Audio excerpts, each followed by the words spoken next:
Happy Saturday. Today we are going to talk to you about our pregnancy experiences, but first we want to remind you to go over and listen to latest I've never been pregnant. Ear Biscuit. I want to say that up front. You know by now we do this every Friday afternoon. We release it. It is now Saturday. You should listen to it. Click through to iTunes or SoundCloud. Links in the description. Thanks to all of you who have been listening to Ear Biscuits.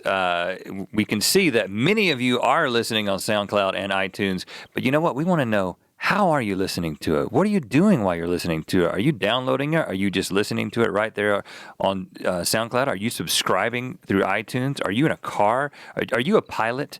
Because we suspect that some of you are pilots getting your flying license. Shout out to pilots. And you're listening to this, and that's okay because it's not that distracting because it's just in your ears, and you don't need your ears when you're flying. I learned that in a book. Really? Yeah. What if you're Dumbo? A flight. Wow. Think about it. That was good, Link. Yeah, I've got those Disney exceptions like on the tip of my brain.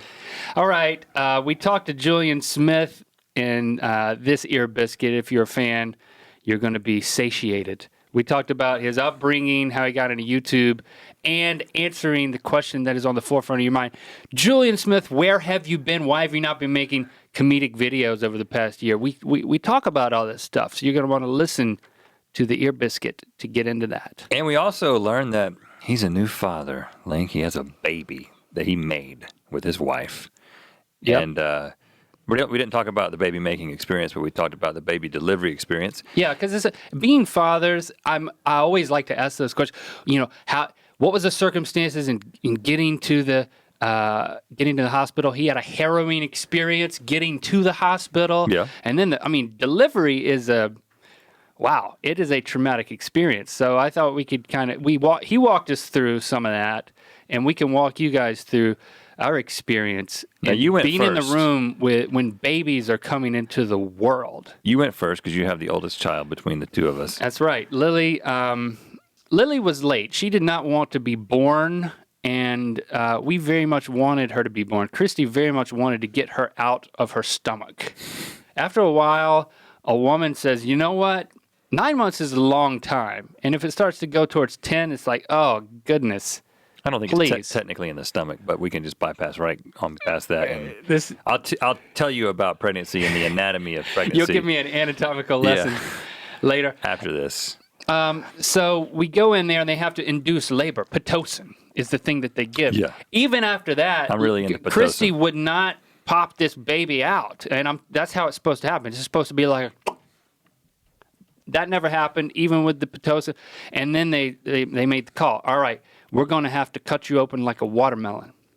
That's called a cesarean section. And this is also America, where we deliver lots of babies through cesarean section. That's what we do in this country. You're saying it's a U.S. thing? It's very, very, very prominent in the U.S. to cut the woman open to deliver the baby. So we defer to our doctor. There's more money in it for the doctors. I mean, not that you were taking advantage of. I'm just, Well, if you're giving me a dainty pat on the shoulder, certainly makes me feel better about it. Why don't you do that again? It's also easier to schedule. Not that Surgery is easier to schedule for a doctor. There's lots of reasons why these things happen. Well, at the time, I barely knew what was going on. I mean, we had not had a child. They wheel her into the operating room, and then they put me in another room and dress me up. I looked like a deli worker. I had to wear like a hairnet and booties on my feet, totally sanitary. I've never seen a sandwich artist dressed like a nurse. Just between me and you, I've never seen that. I don't eat sandwiches unless they're produced sanitarily. Okay. So I go in there a few minutes later, and they've already started to do the operation, like to make the incision and stuff. And I'm prone to faint. I don't like blood. I don't like to think about any of these things. Was it like the game when they cut your wife open, her nose lit up?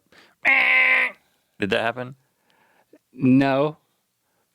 She was heavily drugged. I've never seen surgery. I've never seen an actual operation. She said she was freezing. There was a curtain up here that came up about 1.5 feet, so she could not see herself being operated on. But she was awake. Oh, yeah. I was talking to her. So I ran over there, and I put my face down next to hers, and I was the coach. I tried to encourage her, but I was afraid, I was afraid of seeing an operation because I didn't want to faint and embarrass myself and my newborn child. So I was hiding behind the curtain, as they were doing the cesarean section. And my doctor, at when the point came to deliver the baby, he started berating me. He was like, he's kind of a friend, so, and he's got a unique sense of humor, so I took that into account. But he was basically like, don't hide behind that curtain. You need to stand up and witness the miracle of your child being born. This is amazing. Stand up. And I'm like, no, I don't. I'm afraid. Stand up. No. And then I'm looking at Christy. Of course, she can't see it. I guess it was my job to look. So I'm guilted into standing up as the baby is delivered from the incision, man. Ugh. Alternate exit kind of a situation. I did not faint, though there was lots of, not lots of blood, but there was blood involved, but there was joy. And I made it through. And I'm proud of that. Okay. It's traumatic. The next one in line was my son Locke, and we went no C-section because I didn't want to be taken advantage of by my doctor, so I requested that we didn't get a C-section. No, but my wife did the whole thing with the epidural. I mean, she was like, I don't really want to totally feel this. It's like a needle this long that goes into your spine. And so there was the injection, which can be a little controversial, those of you who believe in totally natural birth. So we'll talk about the next child in a second. But so there was the epidural and the drugs and that kind of thing to make this a pleasant experience for everyone. And it really was. I mean, it was just like push when the doctor says push. And did you get one too? I did not take any drugs at all. Okay. In fact, I didn't even have deodorant on because of the time that we left to go to the hospital. So that's an important point. But so I just remember waking up and they were like, you're going to have a baby. Your wife is going to have a baby. And we just woke up and the labor happened and then there was Locke and they put him in this little thing and put a little blue toboggan on his head. And I was like, there's my boy. That was easy. It's that easy. No problem. No problem at all. Was it gross? Yeah, it was a little gross. It was a little nasty. The miracle of life is awesome, but it is a little bit nasty. But I think it's just so you just don't do it all the time. If it was, you know what I'm saying? If it came out like Skittles or something like that, I think everyone would have like 20 kids. But it's got to be a little bit nasty just for population control. Well, you could have a lot of Skittles at once. It's got like a fish laying eggs. So the first one was uneventful. I had another kid, but in between those, you also had another child. Had Lincoln, and once you have a C-section, they tell you to keep having him because the doctor wants to keep making that easy money. I guess right. That's right. And there's more of a risk for the mom for the stomach. for the digestive tract. Which is why women like to eat their young. It has something to do with that. Right. It's like get back in there. Get back in the stomach. Wow.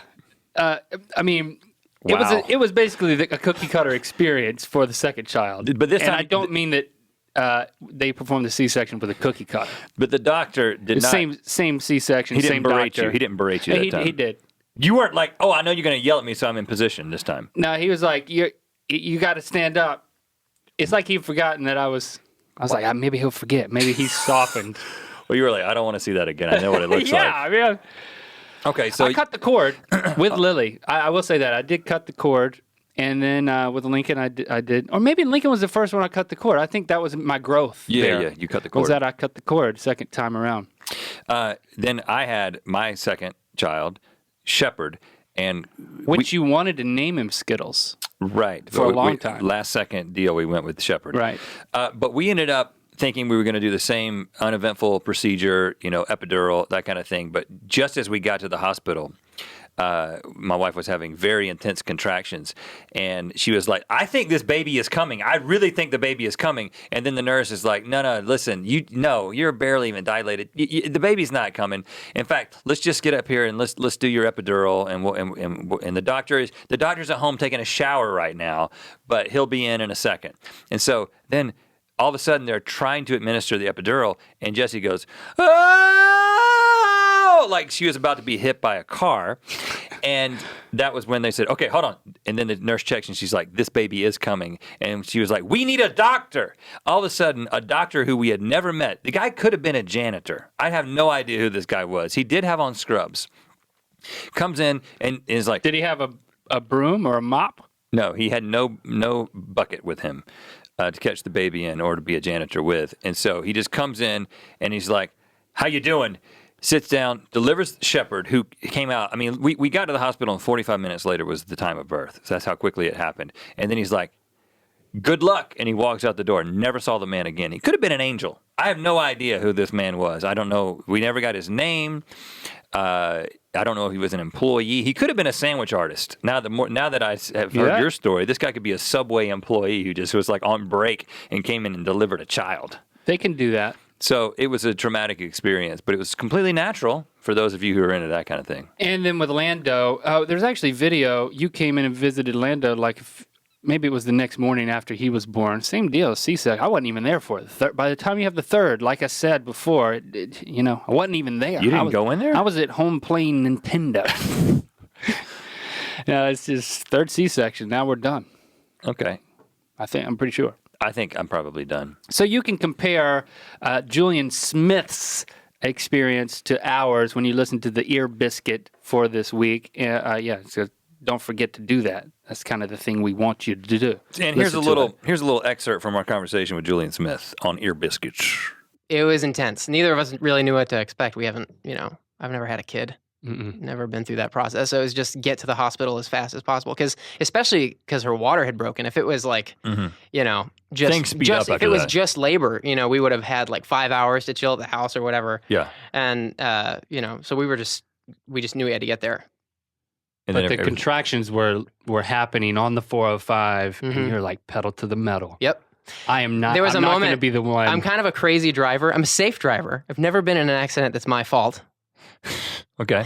And Sarah is always like, she's always telling me that I need to chill out when I'm on the road because I'm very aggressive, on the road. And this was the one. She looked at me. It was like this moment. It was like that moment in the movie where she looks at me and she goes, "Go fast." And I was like, I can do that.